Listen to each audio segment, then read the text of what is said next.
When I was 23, my girlfriend's sister showed me the Infidelity true story. It's strange how a single moment can shatter the foundation of everything you believe in. I was 23, and life seemed almost perfect. Elena and I had been together for 3 years, and I truly believed we were destined for a future together. We were the kind of couple people envied, always laughing, always in sync. Her family had embraced me like one of their own, especially her younger sister, Anna, who treated me like a brother. But life, as I would soon learn, had a way of hiding shadows behind even the brightest smiles. It was a chilly November evening, and I had just finished a long day at work. As I sat on my couch, scrolling through messages, my phone buzzed with a text. "Can we meet tonight? It's important," Anna wrote. The message seemed out of character. Anna was cheerful and carefree, not the type to send cryptic texts. Curious and slightly concerned, I replied, "Sure. Where do you want to meet?" She suggested a quiet cafe not far from my apartment. When I arrived, Anna was already there, seated by the window with her hands wrapped around a mug of coffee.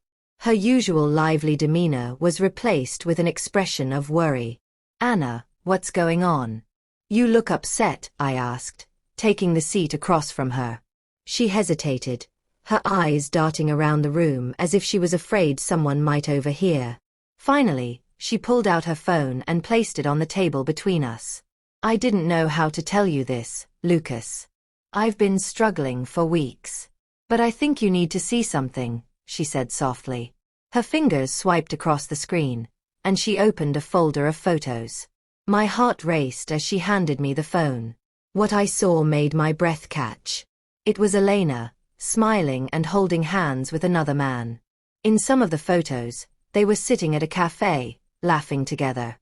In others, they were walking down a street, her head resting on his shoulder.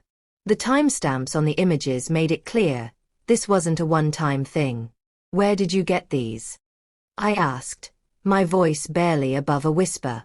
"I saw them together by accident a few weeks ago," Anna admitted. "At first, I thought it was nothing, a misunderstanding. But when I saw them again, I started taking pictures. I needed proof before I told you." My mind was spinning. Elena, the woman I had loved and trusted, had been living a double life. That night, I couldn't sleep. I sat alone in my apartment, replaying every moment I had shared with Elena in my mind. How had I missed the signs? Her late-night work meetings, the sudden distance in her demeanor, the way she had been guarding her phone. It all made sense now. I wanted to confront her immediately, to demand answers. But a part of me needed time to process the betrayal. The next morning, I called her and asked her to meet me at the park where we had shared our first kiss. She arrived with a bright smile, completely unaware of the storm brewing inside me. "Hey, love," she greeted, leaning in for a kiss. I stepped back, and her smile faded. "What's wrong? Who is he, Elena?" I asked, my voice steady but cold. Her face went pale. "What are you talking about?" "I know about him. The other guy. Don't lie to me." Her eyes darted around, searching for an escape. Finally, she sighed, her shoulders slumping. "It's not what you think." "Don't insult me," I interrupted. "I've seen the photos." Tears filled her eyes. "Lucas, I'm so sorry. I didn't mean for this to happen. I was confused." "Confused?" I snapped, anger bubbling to the surface. "You weren't confused when you lied to me. You weren't confused when you betrayed my trust. How long, Elena? How long has this been going on?" 3 months, she admitted, her voice barely a whisper. Her confession felt like a knife to the chest. I had given her everything. My love, my trust, my future, and she had thrown it all away. "I can't do this anymore," I said, my voice breaking. "You've destroyed everything we had." As I turned to walk away, she grabbed my arm. "Please, Lucas. I made a mistake.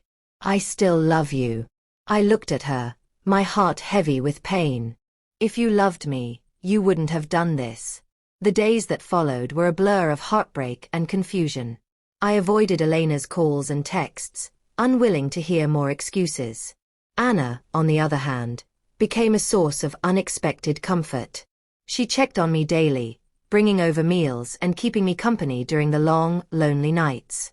One evening, as we sat on my couch watching a movie, Anna turned to me. "I'm sorry you had to go through this," she said softly. "You didn't deserve any of it." Her words reminded me that not all love was tainted by betrayal. Anna's kindness and support were a beacon of hope, showing me that even in the darkest times, there were still people who cared. It took months to heal from the pain Elena had caused. I focused on rebuilding my life, rediscovering my passions, and surrounding myself with people who valued honesty and loyalty. Anna remained a close friend, and while our relationship never crossed any boundaries, her presence reminded me that love didn't have to be a source of pain. Looking back, I realized that night was a turning point in my life. It taught me the importance of self-worth and the strength it takes to walk away from someone who no longer values you. Trust is fragile, and once broken, it's hard to repair. But the truth, no matter how painful, is always better than living a lie.